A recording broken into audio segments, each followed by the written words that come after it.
তারাপীঠে কৌশিকী অমাবস্যায় নজিরবিহীন নিয়ম।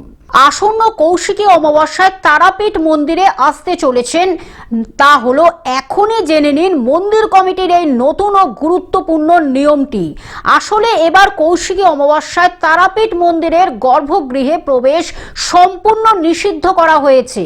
সাধারণ পুণ্যার্থী তো বটেই, এমনকি মন্ত্রী, বিধায়ক বা উচ্চপদস্থ সরকারি অফিসারদের মতো ভিআইপিরাও গর্ভগৃহে ঢুকতে পারবেন না।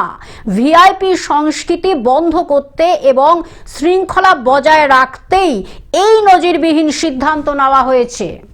Bureau report, globe news.